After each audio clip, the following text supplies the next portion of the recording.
In this guide, I'm going to show you everything you need to know to get started in Elden Ring Nightreign, how to win matches, how to get leveled up super high by the end of the match, and how to win more consistently. There's a ton of things you need to know. One of the most important things is before you even start the match, you can go over to the relic rites. You need to have good gems. You always want to be looking for good gems. You can also open up the map and you can go to the Small Jar Bazaar. In order to buy more of these, you can also buy random ones with the points that you get from the matches. Super important to get these. They can totally change everything. For example, with the Recluse has low HP. So me personally, I do everything I can to get Vigor on these things and maximum HP. So that way I don't just die in one shot. But if you're more skilled, you could instead go for Glass Cannon. It's up to you, obviously, with Recluse. But gems are extremely important. Those relic rites are extremely important. Make sure you get good ones in the long run. Be constantly looking for better ones. It totally changes the game. So when you're coming into a match, it's really important to immediately open the map. And what you can do is press triangle or Y. On the bottom right, it says details. Open that up. You can see what each place has. So if you are playing as Iron Eye, you might want to go to this place, then this place in order to get a bow. You're also going to want to stop here in order to get a Sacred Seal if you want self-heal. And then the other thing that you need to look at on the map is you need to try to route in these. These are churches where you can upgrade your flasks. And so your flask charges are extremely important in order to be able to win the game. So you're going to want to, like, say for right now, in this cycle as the Recluse, what I would probably do is I need to go down here to this in order to get a Sacred Seal, because if I can find a self-heal, that's totally broken for the boss fight. Then from there, I'll probably head up to this, and then I'll head over to this because it's another low-level one. So these structures are very low-level. They're guaranteed to be low-level and easy to kill.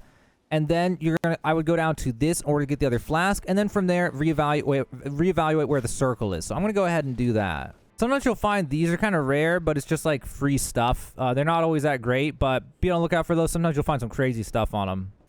So this first one has the golem, and normally you would want to do this as 3 players. And also, another tip is when you're playing with 3 players, if you act like you know what you're doing and you go very fast and you just kind of lead the charge, a lot of times the other players will just follow you because they think that you know what you're doing. But don't let other people discourage you from having a good route. Like if you're playing with people who aren't going to get flasks, you just go get them yourself, and if they come, they come. If they don't, they don't. But like, you don't want to get to the final boss fight with 5 flasks. That's just a terrible situation. This is pretty level 101 stuff, like basic entry stuff, but they'll drop this stuff afterwards, so you pick the best stuff for you. Sometimes if you have nothing here, you could find something that's good for an ally, pick it up and drop it for them. You'll choose where to put it in your inventory. Make sure to manage this correctly. And this is Elden Ring 101. It's like right hand, left hand, talisman slots, item slots. But that's like basic stuff. We're not really going to go over that too much in here. Make sure to spend your runes whenever you can, because you do not want to end up dying with them and having to try to retrieve them. That's a whole nother thing. So unfortunately, I wasn't able to find any healing ones. The zone closed because I was taking so long because I was making a guide, but I'm still going to try to head over to this and then see if I can at least get to these 2 and get the flasks, and even stop at this one to kill the boss there. Always be on the lookout for these. These are called spirit streams. You can always have to use these to jump up to places, but also you can use them just to move faster. Like if one's on the way to something you're going to, you can just stop and jump up it and just go like across a field or something with them just to move faster. They help a lot to just get places a little bit faster. We got our first flask. After you get them, if you have time, check the boxes here. They often have warming stones, and sometimes it'll have gold pickled falfy, and those are super good. You pop those before killing a boss to get bonus runes. So now what I'm going to do is actually go to this, because you see here that I get a staff from there, and I desperately need a better staff. And also, these are really good. The ones that have the castle on the hill icon, these ones often have it where the enemy is the boss is right inside the gate, and you just kill them immediately. Or sometimes they're up high, but they're also low-level ones that are also good below level 5 to kill a boss quickly, get an upgrade quickly, and just get it done fast and not have to like get stuck on a level 10 enemy for 20 minutes or 5 minutes. So unfortunately, this is the worst version of the castle. For this one, we have to go down through here. There's a different version, which I was talking about, which is better, but this one's still all right. You can go through here. You don't have to fight everything. You can just kind of run through. The main thing is you're trying to get up top and defeat the boss. So I'm just going to actually run through and skip every single enemy as much as possible here. But you could kill him. If you're the group, you can kill him. He's good XP, especially solo. But then you're going to head up here, and then up here this time is the boss, which in my case, I am kind of in trouble because this thing's like resistant to magic. So that's going to be tough. So I was able to get another staff, although it was pretty terrible. So I'll take that and keep going. And now I'm going to see the zone's closing. It's over here. So what you have to do now is make a decision. I still have time to go over here and grab the flask from there. And I may even have in time be able to grab the sacred seals from here. So this is a really critical part of the game. A lot of people are really terrified of the Nightreign or whatever. But if you're smart about it, you can actually just still get a lot done. You want to try to manage your time when it's closing in like this to try to get as much done as possible. So, like, I don't know how to explain it, but, like, just as it's closing, you're trying to fit in as much stuff as possible. So, if we head inside of here, I kind of can't resist to getting these runes real fast. Okay. So now we can drop down into here. If I had 3 people, I could kill the boss easily in time, but it's just me, I'm not going to be able to kill it. So we got the Honed Ball and Dragon Fire. So unfortunately, no self-heal. I still probably have time to go get the flask now. So if I head over here, what I want to do is try to stay out of the Nightreign as long as possible here and then enter at just the right time. So this is really critical. I'm going to leave this footage in so I can show you what I'm talking about here. So now we're going to head in. We have a small amount of time to get some stuff done. When you go to do this, just note the churches actually will heal you and restore all your flask charges. So going up here, I can grab this, and that brings back my flask charges. And now I can head back in as fast as I can. So now I'm going to be in this rough race now. And this is a really kind of rough solo because I'm going to use up all my flasks in order to get back in, or use up a lot of them. Which wouldn't be as big of a deal if I had self-heal, but I don't. But if you're playing with people and one of you ends up in the zone with like only 2 or 3 flasks, it's not as big of a deal as when you're solo. But I was able to make it back in. Gonna heal now just to, you know, not accidentally die. And then something else you should do, if people tend to just go to the zone and just get in and be done, but you should definitely always be spending your time productively. So if you have time, you should be looking for enemies to kill to try to get even just a few thousand runes. See if you can get extra like 5,000, 3,000, whatever. So like, even though I need to go to the zone, I'm going to sit here. I'm going to see if I can kill this guy real fast because I can just add to my runes, add to my runes, add to my runes. So min-maxing like that is really, really important if you want to be able to get to the end as strong as possible. So pretty basic stuff here. It's just when you get to the end, you're stuck in the circle. You got to fight them. Most of you know this. You're not going to be looking at a video for this, so we're just going to kind of omit this part. It's you get in here, you fight a group of enemies, and then after that, the main boss spawns, and then you got to fight the main boss. So in my case, I have the Bell-Bearing Hunter, which as the Recluse is a very, very easy fight. And once they're defeated, they drop an item. You have to make a choice. You guys already probably know this stuff. And then after you do this, it's really important to spend your runes. And then something else that's really cool to know about is you can just leave. Like, so, especially if there's a sacred a site of grace on the way, you can just go in the zone and get going, and then just like run past a site of grace in order to get a head start on the next round. So at this point, I'm pretty strong now. You can fight these guys if you're high enough level and your group wants to. If they're on the way, you definitely should try to get them faster. Your group's not super good, though. Don't worry about it. So now you need to make another route. My only goal now at this point is to get down here and get the other flasks. So I'm just going to head down here and get anything that makes sense on the way. I'm high enough level now that I don't really care what kind of objective I run into. Now, if I run into a boss that's too high level, I will just forget about it, but generally I can just do anything now. If you ever notice one of these houses, definitely go into them. They also have sacred seals. Maybe I'll get a heal in here. Poison Mist, Black Flame. Unfortunately, no heal for me on this run. I think that's probably all the ones I'm going to see. Although we do have one last one down here. I'll stop down there and see if I can find a heal on a sacred seal. At this point, it's way easier when I see one of these golems. I have the scatter shy, better stabs. I'm higher level. And these lower level ones, I can literally, as a solo, I can get them done in like 20, 30 seconds. This is my last chance for a heal. Let's see. We got Pest Threads. And nope, no heal. That's really unlucky. Usually you find a heal by then. But it is what it is. No heal for the final boss. Also, the zone's closing. I kind of messed up trying to do all this. And I didn't get the flask in time.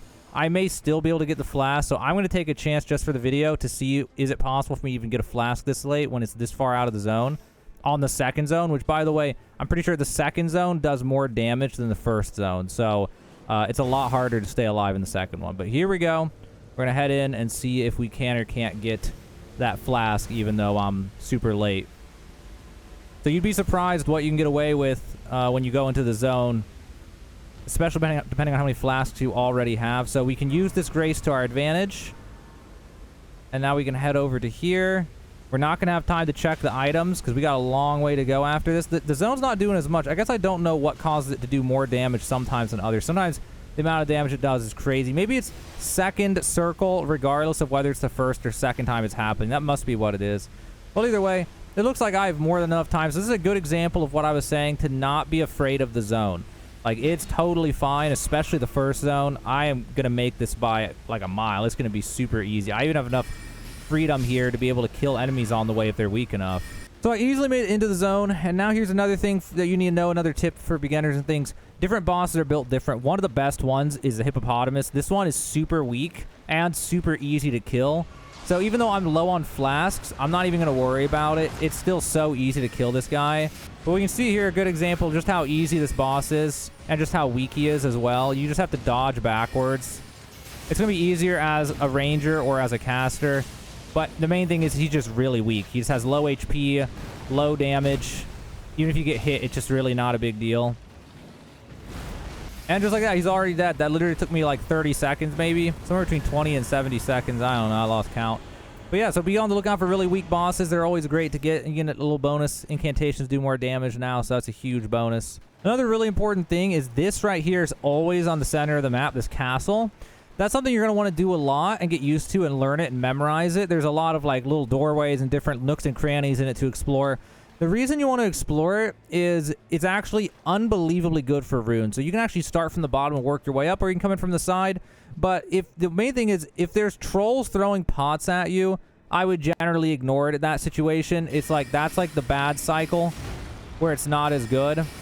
But if you get the one where it's a bunch of Crucible Knights, or you see like the Lion guy with a bunch of White Knights, then that's the best one. The Crucible Knights, they're the best ones by far, because they give a ton of runes, almost 20,000 each, but they're super easy to kill as a group. Speaking of the White Knights, here they are. So the castle has the White Knight spawn. Now, I don't have time to do it, especially as a solo. Solos can do the White Knight version better. The Crucible Knights are a little bit harder as a solo because they have a shield. But if they have the White Knight ones or the orange ones, then it's primed for runes. Like, you clear the whole castle, you can get like 150 to 200,000 runes. It's also a boss on top and things, so it's just really good. It's a really, really good place to go, but you really need to memorize it. Another tip if you're playing solo, which is not going to apply to a lot of you, most of you are just going to play in a group. Solos, it's kind of easier to get your runes by just killing weak enemies, because the bosses tend to take a long time if you don't have a bunch of people, but it also depends on what class you're playing. But you can actually end up getting a lot of runes fast by just killing the small enemies. The bigger thing about killing the bosses is that you end up getting more upgrades, better gear, stuff like that, which is really important. But if you're just looking for runes, don't be afraid to just kill tons of enemies. Even if you're playing with a group of 3, again, don't be afraid to kill every enemy that you see along the way, as long as it's even somewhat convenient to kill them, because they can give a ton of runes. It can really add up fast. So I was talking about those flasks earlier. You guys have no idea how much of a difference it made, because I was having to fight inside Scarlet Rot that entire time. And if you don't get the flask, you'd be in trouble. I would have struggled to do that. If I would have missed even one flask, I might have been able to do it, but it was going to be extremely tight. So another thing you can do, and this is kind of niche, but at the end here, if you want to, like if for some reason you think you need a few more runes, you can actually go back into the mist and get just a little bit more runes killing some things, and then head on to the final boss. So you don't have to immediately leave. I've confused so many teammates doing this, but it's honestly a good idea to do this if there's enemies nearby. I literally found a rotten crystal staff on one of those guys. That's actually crazy. It has a spell that's insane. It was the meteorite. Oh, the meteorite's maybe not the one I'm thinking of, but some of those gravity ones are insane. But wow, that was crazy. And also, I picked up like 20 or 30,000 runes by just doing this real fast. Although this is a particularly juicy area for getting runes compared to normal. But I'm running out of flasks. Scarlet Rot's slowly killing me. This is kind of an obscure one later on that we're in here. But anyway, then you're going to go into this. You're going to go into the final boss. So this part's really important here. So you have some choices here. If you have a ton of runes, first off, level up at least once or twice. Make sure you leave some. So now I have enough for... Do I have enough for another level? Okay. I can get to level 12.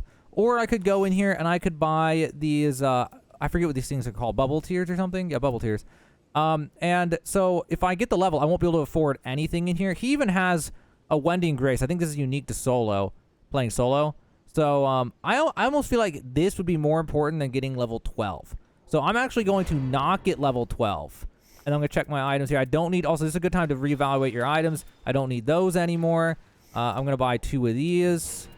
I'm going to buy 2 of these so I can heal more. The Warming Stones are nice when enemies are focused on your allies. Although for me, I might not get as much of a chance to use it. I'm not going to need this anymore. Not going to need that anymore. And then there's these two, which then is your chance to check out spells. So we have Meteorite. Let's see which one it was.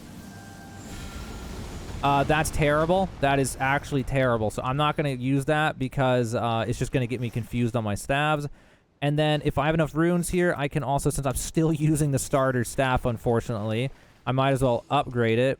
Although I don't have enough slots for it, unfortunately. I bought out of order, so I really messed up. I really don't want to give those up, so I'm just going to go in with the gray staff. And it is what it is. But yeah, so we're going to do the boss, and then I'll talk some more about the map. So let's see how the boss fight goes. Then from here, it's pretty standard Elden Ring. The only new thing in Nightreign would be reviving allies, which I'm not showing just on here because I don't have an ally that I'm playing with on this round. But yeah, I'll fight this guy a bit. And we'll see how it goes. If I had a heal on a Sacred Seal, I feel like this would be pretty easy.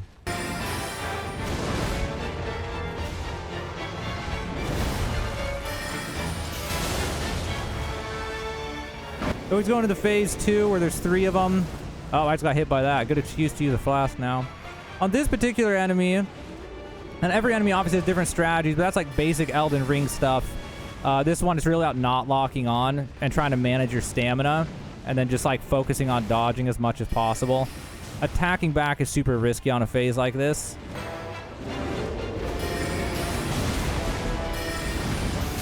And that was Gladius, Beast of Night.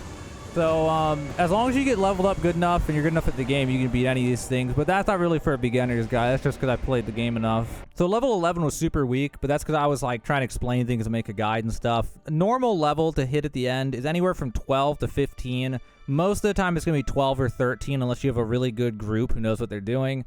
As a solo, it's really, really hard to get higher than level, like, 13, maybe 14, depending on what class you are. Some classes are better than others. So some tips on the map. If you go over here, you see these spires have puzzles on them. You have to hit random objects until one reveals a crest that you have to smack, like a blue circle thing. Those will always have staves in them. So if you need a staff as a recluse or as any class you want a staff, then you should definitely stop at those. I would have stopped at more of those, but because I was making the video, I just didn't have time. These are caves. They're really not good because most of the time, you know, if you want to go through the whole thing, like this one goes in here and comes out over here. There's one that goes in here and comes out over here. Magic classes are better for the caves because there's a lot of enemies in there that are resistant to magic, and you can farm all of them along the way if you're a magic user. But generally, caves are kind of bad, like runes per minute type of scenario.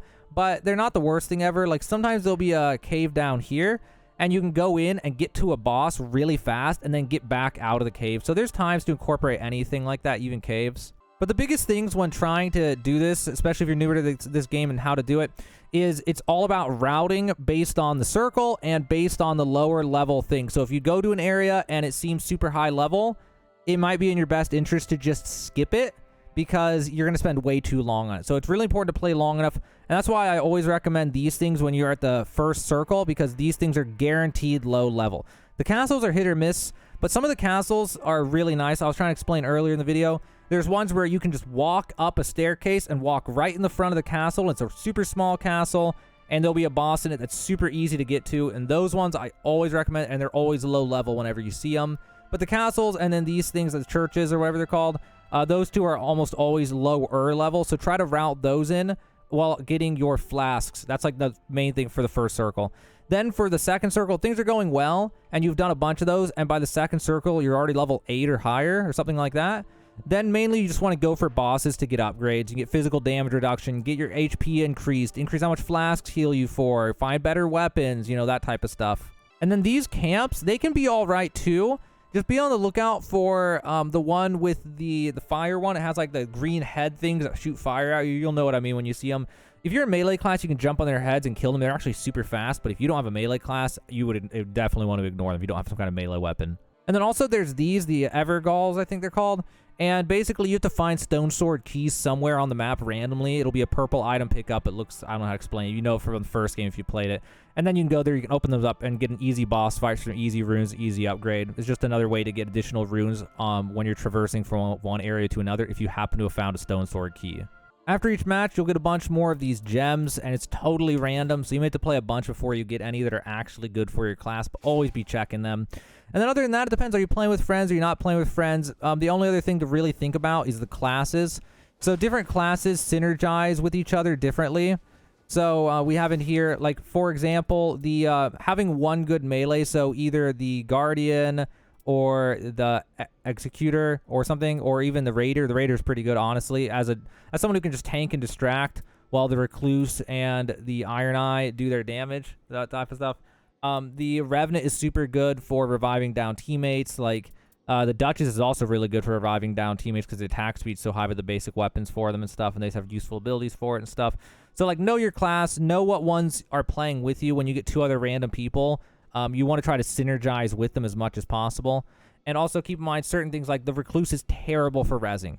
Unless you pick up a melee weapon, ideally as a Recluse, pick up daggers if you find them so you can res someone easily. If you're trying to use your basic casts, they're terrible. There are some spells that are good for reviving, but only a few of them actually are. Most of them are extremely slow compared to the other classes. So try to keep in mind who you're playing with and how their classes synergize with yours. Try to work around and work with them and stuff. But hopefully this beginner guide was able to help you out, guys. I threw a bunch of tips and tricks and stuff for you on how to navigate the map and what things to look for and how to, you know, get through the match, trying to get as many runes as possible. I'll probably follow up later with a video about how to level up super fast, how to get runes super fast. I kind of brushed on it briefly in this video and gave a lot of tips for that. But I'll try to make a video specifically focused on that. But hopefully those able to help you out if you're new to Nightreign and trying to figure out how to win every single time, get overpowered.